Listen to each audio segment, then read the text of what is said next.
Welcome back. आप लोगों में से बहुत से लोग मुझसे पूछते हैं सभी टेक्निकल एनालिसिस मेथड में सबसे अच्छा मेथड कौन सा है।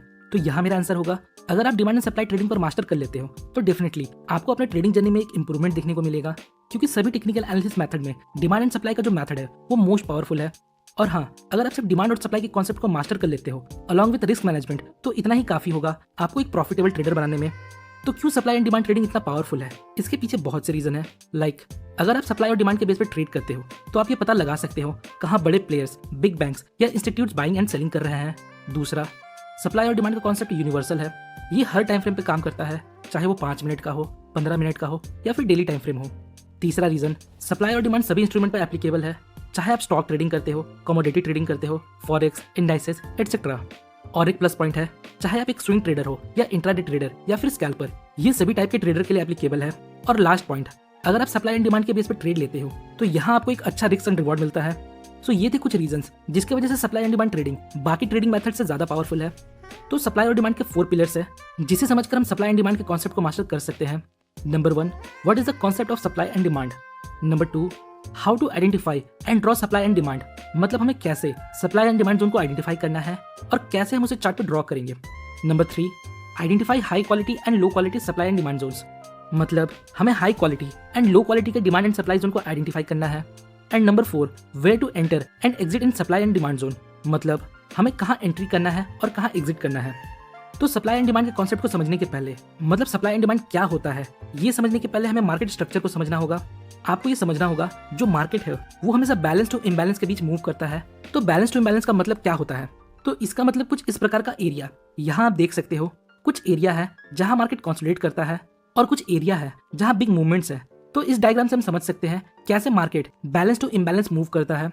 मतलब मार्केट इस प्रकार ऊपर नहीं जाता, अगर मार्केट को ऊपर जाना है तो ये कुछ इस प्रकार ऊपर जाएगा, ये थोड़ा ऊपर जाएगा, फिर कंसोलिडेट करेगा, फिर ऊपर जाएगा, फिर थोड़ा कंसोलिडेट करेगा और फिर ऊपर जाएगा। सो मार्केट कुछ इस प्रकार से मूव करता है बैलेंस टू इम्बैलेंस, जिसे आप इस डायग्राम में देख सकते हो। जो बॉक्स हमने यहाँ ड्रॉ किया है वो बैलेंस रिप्रेजेंट करता है, मतलब यहाँ बायर्स और सेलर्स के बीच बैलेंस है। और ये है इम्बैलेंस एरिया, मतलब यहाँ बायर्स और सेलर्स के बीच इम्बैलेंस है।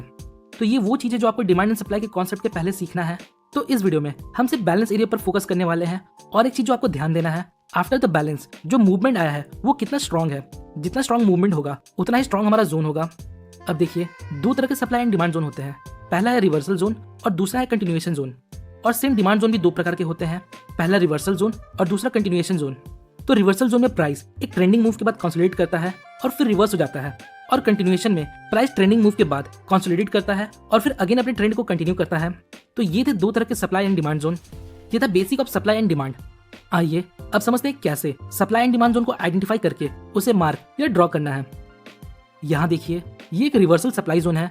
यहाँ प्राइस बिग मूव के साथ ऊपर जाता है, फिर यहाँ थोड़ा कंसोलिडेट करता है और फिर सडनली बिग कैंडल के साथ नीचे रिवर्स हो जाता है।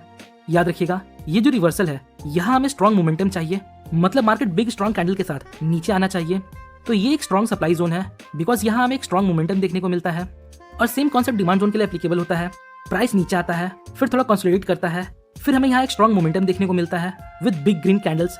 तो ये मोमेंटम जितना ज्यादा स्ट्रॉन्ग होगा उतना ही स्ट्रॉन्ग ये डिमांड जोन होगा। फॉर एग्जाम्पल यहाँ देखिए, प्राइस यहाँ से स्ट्रॉन्ग कंटिन्यू ग्रीन कैंडल के साथ ऊपर जाता है, मतलब ये एरिया एक स्ट्रॉन्ग डिमांड जोन है। नेक्स्ट यहाँ देखिए, मार्केट कैसे यहाँ बिग रेड कैंडल के साथ नीचे गिरता है, मतलब ये एक स्ट्रॉन्ग सप्लाई जोन है। नाउ अब इन 3 एग्जाम्पल को देखिए और बताइए इनमें से कौन सा सप्लाई जोन ज्यादा स्ट्रॉन्ग है। तीनों में प्राइस रिवर्स हो रहा है, पर इनमें स्ट्रॉन्ग कौन सा है ये बताइए। अगर आपका आंसर नंबर 3 है तो आप सही हो।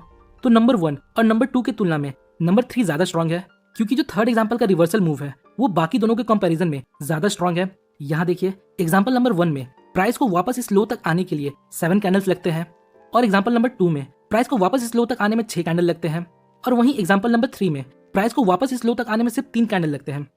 तो ये एक तरीका है जिससे हम पता लगा सकते हैं कौन सा जोन ज्यादा स्ट्रॉन्ग है। एक और तरीका देखते हैं जिससे हम स्ट्रॉन्ग जोन को आइडेंटिफाई कर सकते हैं, वो है आप मूवमेंट को देखिए। पहले एग्जाम्पल में जो फॉल है वो इमीडिएट नहीं है, इसमें बीच बीच में ग्रीन कैंडल्स बन रहे थे। इसका मतलब बायर्स अभी भी प्राइस को ऊपर ले जाने की कोशिश कर रहे हैं। अब देखिए, सेकंड नंबर एग्जाम्पल भी स्ट्रॉन्ग है, बट थर्ड एग्जाम्पल ज्यादा स्ट्रॉन्ग है, क्योंकि थर्ड एग्जाम्पल में प्राइस सिर्फ 3 कैंडल में डिस्टेंस कवर करता है। तो ये भी एक तरीका है जिससे आप स्ट्रॉन्ग जोन को आइडेंटिफाई कर सकते हो। आइए अब देखते हैं कैसे हम लो क्वालिटी डिमांड जोन को आइडेंटिफाई कर सकते हैं। फॉर एग्जाम्पल यहाँ देखिए, एग्जाम्पल नंबर 1 में प्राइस यहाँ से बाउंस करता है और एग्जाम्पल नंबर 2 में भी प्राइस यहाँ से बाउंस करता है। तो अब हमें इस कैंडल से 5 कैंडल्स को देखना है, 1 2 3 4 एंड 5। तो इन 5 कैंडल से हमें इतना मूव देखने को मिलता है, बट एग्जाम्पल नंबर 2 में हमें 5 कैंडल में इतना बड़ा मूव देखने को मिलता है। सो यही मैं आपको समझाने की कोशिश कर रहा हूँ। ये एक लो क्वालिटी का डिमांड जोन है और ये एक हाई क्वालिटी का डिमांड जोन है। फॉर एग्जाम्पल यहाँ देखिए, ये एक रिवर्सल है और ये भी एक रिवर्सल है। और अगर आप मुझसे पूछो इन दोनों में कौन सा सप्लाई जोन हाई क्वालिटी का है, तो मेरा आंसर होगा ये वाला। तो इसका रीजन क्या है? रीजन सिंपल है।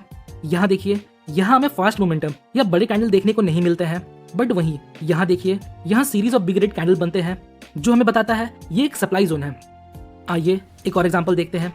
यहाँ देखिए, प्राइस यहाँ से गिरता है, फिर यहाँ से गिरता है और फिर यहाँ से भी गिरता है। अब आप बताइए इनमें स्ट्रॉन्ग सप्लाई जोन कौन सा है? तो आंसर आप लोगों को भी पता है, ये वाला, बिकॉज हमें यहाँ एक अच्छा खासा मोमेंटम देखने को मिलता है with series of big red candles. तो जब हम इस प्रकार का प्राइस एक्शन देखते हैं तो हम ये बोल सकते हैं ये एक स्ट्रॉन्ग सप्लाई जोन है। आइए अब देखते हैं हमें कब एंटर होना है, कब एग्जिट होना है और जोन को ड्रॉ कैसे करना है। तो जोन ड्रॉ करना बहुत सिंपल है।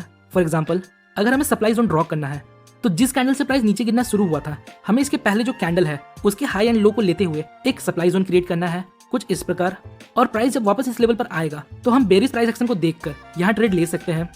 सेम इसी तरह डिमांड जोन को मार्क करेंगे। जिस कैंडल से प्राइस में मोमेंटम आया था उस कैंडल के पहले जो कैंडल है हम उसके हाई और लो को मार्क करेंगे और उसके बेस पर एक डिमांड जोन क्रिएट करेंगे कुछ इस प्रकार। और प्राइस जब वापस इस जोन को अप्रोच करेगा तो हम यहाँ बुलिश प्राइस एक्शन को देख के ट्रेड ले सकते हैं। आइए कुछ एग्जांपल देखते हैं। यहाँ देखिए, प्राइस यहाँ से ड्रास्टिकली अच्छा खासा मूवमेंट के साथ नीचे गिरता है, तो इस मोमेंटम कैंडल के पहले जो कैंडल है हम उसके बेस पर एक सप्लाई जोन क्रिएट करेंगे कुछ इस प्रकार।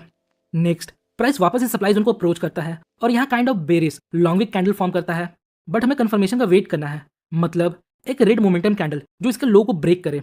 सो यहाँ हमें एक रेड मोमेंटम कैंडल मिलता है, देन मार्केट यहाँ से नीचे चला जाता है। अगला एग्जांपल देखते हैं। ये हमारा डिमांड जोन है। नेक्स्ट प्राइस वापस इस लेवल को अप्रोच करता है और यहाँ इस बुलिश प्राइस एक्शन के बाद मार्केट यहाँ से ऊपर चला जाता है। तो इस प्रकार हम सप्लाई एंड डिमांड जोन को यूज करके ट्रेड ले सकते हैं। अब देखिए, ट्रेडिंग में कुछ भी 100% नहीं होता, इसलिए डिमांड एंड सप्लाई जोन भी फेल होता है, but supply and demand trading में हमारा स्टॉप लॉस छोटा होता है और प्रॉफिट बड़ा होता है।